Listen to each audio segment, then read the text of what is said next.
For recording purposes, I'm splitting this into a second part so it'll upload faster and it'll be shorter to listen to. So this is Kideaters versus Zoo Boys, Chapter 10, Part B. I'm going to read the last little bit before we went into this. As those words finished coming out of her mouth, there was a big rustle from the bushes behind her. She whipped out her sidearm and spun around, ready to shoot. As the animal parted the small bushes, they saw just its head. All the boys, except Dave, yelled in unison, "Quasi!" John continued, "Don't shoot!" She kept her pistol out, aimed, safety off, and her finger on the trigger. She asked, "So, this is your old friend, huh?" She read the reports and descriptions the boys gave officials, and yet she was still mystified. It was so surreal seeing it in real life. Although she kept her gun out and ready to fire, she moved her finger off the trigger. The boys ran over to their long-lost friend and hugged her Komodo dragon head while they pet and patted her golden retriever dog body. Only then did Major Hightower lower the weapon. Jeremy was quickly distracted by an odd-looking butterfly. It was as if it was leaving a trail of glitter in the air around it and behind it. His friends were so overcome with the joy of seeing Quasi again, they didn't even notice. Jeremy said, "Look, it's gonna land on me." Again, the boys paid him no mind, but Hightower watched as Jeremy held out his hand, giving the quasi butterfly a landing pad. She shouted, "No! Don't let it touch you!" Quasi was disrupted and quickly bolted away from the boys' embrace to leap at the fluttering foreign insect. They all marveled as their furry-bodied, smooth-headed friend sucked in what Jeremy thought was just an average butterfly. Quasi then jumped at the glitter still lingering in the air, as if it was the best part of the meal, the icing on top of a cake. She sniffed it all up. Jeremy reacted with revolt. "What? Why did she do that? It was just like an average butterfly." Their major clued him in. There is no such thing as an average on Zoo Island. You should know that by now. Didn't you notice it was sparkling and sprinkling little bits into the air around it? Normal butterflies do not do that. Look, you can still see some remnants. Quasi was still snorting in the pretty glow of debris left behind.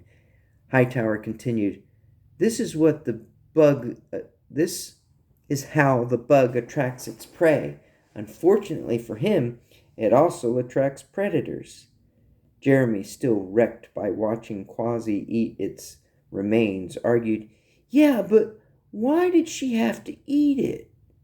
Miss Hightower answered shortly, "We all gotta eat." John spouted out, "Food chain, bro." 6 more, just like that last culprit, floated in the breeze. The air was filled with a mist of shimmering glitter.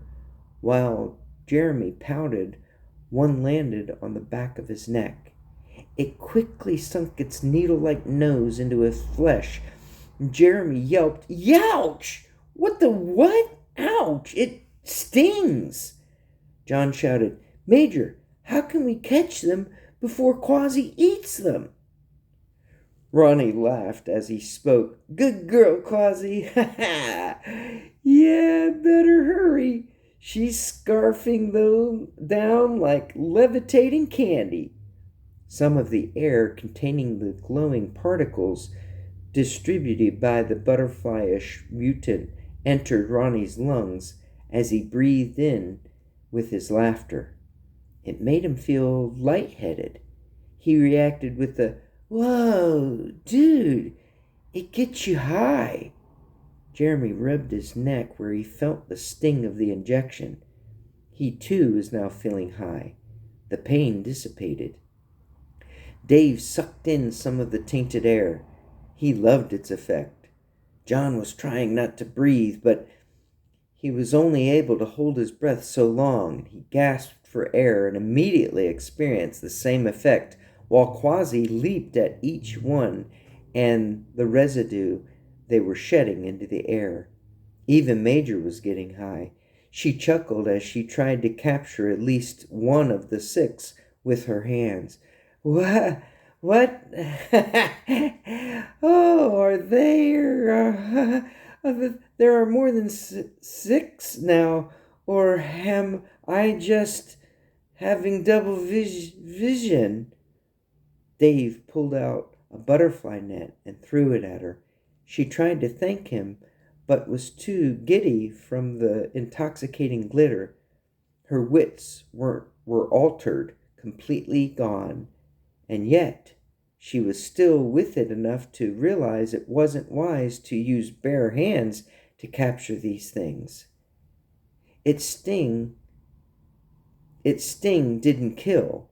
It didn't even hurt much, but it gave the victim a higher and stronger amount of the disorienting fluid. As Quasi feasted and enjoyed the flying snacks, they all danced about to music they only heard from deep within their own minds. Soon there were 20 more, but the numbers were also decreasing just as fast as they appeared. Finally, there was only one left. The single one flew out of Quasi's leaping range. Hightower was not only very tall, she had an even higher reach. She swung the light net and contained the fluttering cusps before Quasi digested it. Now, feeling the full effects of the drug, she shouted, "Woo-hoo! Got 'em! That was fun, huh, guys?" She was trying to gather herself as her vision blurred. She searched for Dave. He had her backpack. She saw the backpack, but it wasn't on Dave. The contents were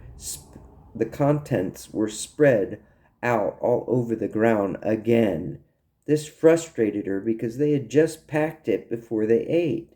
Her eyesight was still skewed, but she was beginning to sober up. She got a small plastic jar to put the sick insect in. Then she looked around. The boys were gone. On to chapter 11.